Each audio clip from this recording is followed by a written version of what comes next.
Hello again, YouTube. I'm Jonathan Lopez, and today I'm just going to be showing you how to make your legs for your clay people, or as they'd like to be called, little people. Okay, so really what you want to do, let me just give you a few examples.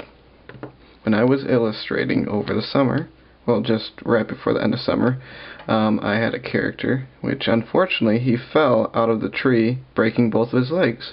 Okay. Let me just get it on before you can even see it. But he was this little bear, okay?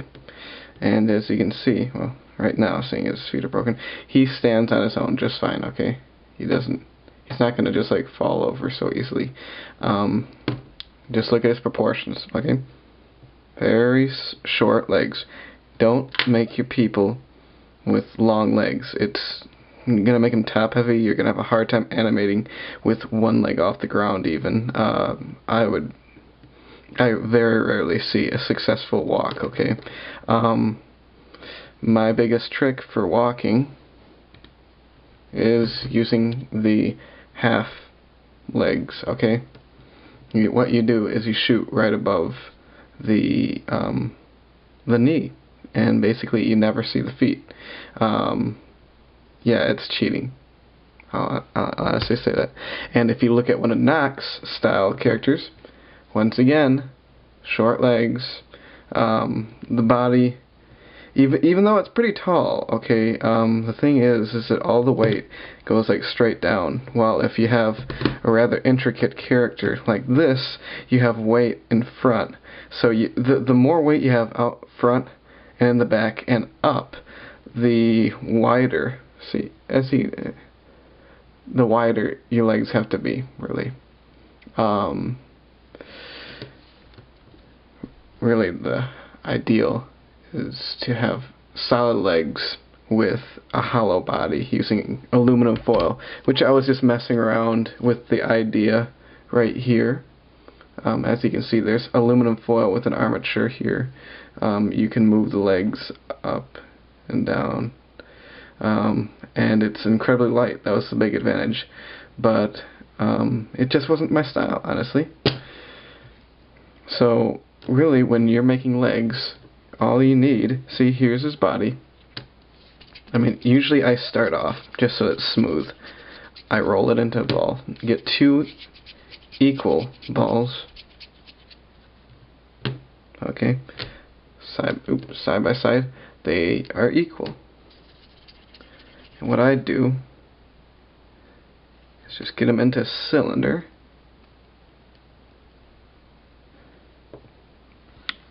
Hang on, my battery's about to die. Just put it off to the side. Okay, you have your two cylinders, and this obviously has grass in it. He fell out of a tree. But anyways, he'll work for this. You're just gonna press, make it slide over here. That screwed up my exposure. Not really. But you're just going to want to press this in and just knead it right into your character and just slowly smooth it on. As you're animating, it will crack. And that's why you got to move slowly. You got to constantly be smoothing out your character. Do not expect your clay to remain intact, okay? I've never had an animation go without serious cracking in clay joints. It's just how it is. You just gotta constantly be doing this. You gotta be smoothing out where you have the joints, you know, like the hips, the groin area, the neck, especially, arms. Pretty much any area that you move. Here, here, here, here, and here. You're going to have to be smoothing out quite a bit. But as you see, it's fully attached. You just want to smooth out his butt. So, but really, once you get him down, what I like to do is just get it even, you know, get him straight up. Just give him a push down. That way, the feet sort of get fat. I like to make sure the feet are wider at the bottom, or the legs are wider at the bottom than at the top, just so that it gives them a little more stability. And then you just want to smooth him out, really. See how you get a triangular shape? Oop, a triangular shape. Oop, out. This is just to keep the center balance better, okay? See, you have narrow up here, go out. You can break the rules, but it's going to be harder to animate, okay? When you're starting out new, you want to make things simple. Make some heavy feet, make them low to the ground, make thinner arms. This guy, he is incredibly hard to animate, okay? He's heavy, he's got a full torso. This is one of my early animations. Same, you know, and even with this, see, he's got short arms. That's one thing I noticed about Nox, is that they got short arms, meaning that there's less weight up here. Basically, anything that moves out in front, had it been bigger, it would have been making it even harder to animate, okay?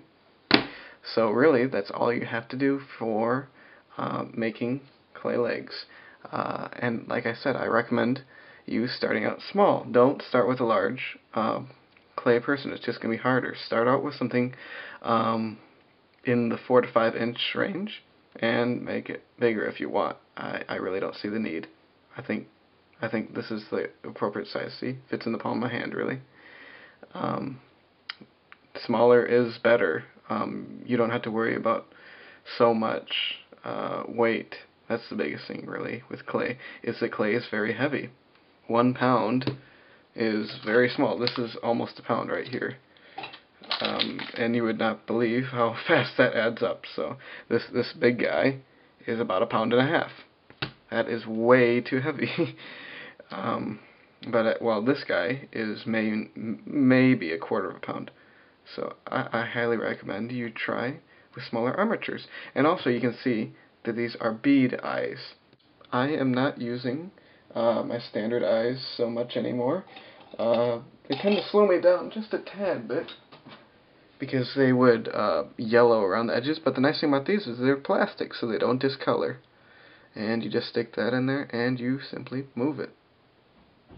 That's how you get eye movement, if you didn't know that. I imagine that you probably knew that already. But in any sense, I think I spent $5 or $6 total.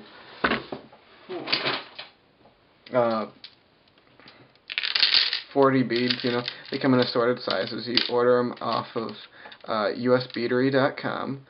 I'll have a link below. But in any sense, they're really cheap. I have a 12 and 14 millimeter diameter bead that I use, and I just simply sculpt around it. See, this is what it looks like without having anything sculpted around it. And a 12 millimeter right next to it. As you can see, I mean, there's a significant difference. Not too much. But in any sense, these are really good, really durable. They aren't going to break on you. They're not perfect, as you can see on this one. As you can see, there are some misshapes, but if you flip it over, it's typically good. So, really, I would say that's a decent alternative. I've never used it for claymation. Don Carlson, he does excellent work with these. I'll put a link to his page, and you can check out some of his stuff. He uses clay eyes. Excellent work. I use it for illustration purposes, so I think I'll probably go back to my clay, you know, ones which are a little more detailed. You know, they have the black pupils like that, but in any sense, they work great. So I hope that helped you, and if you have any more questions or tutorials, submit them below.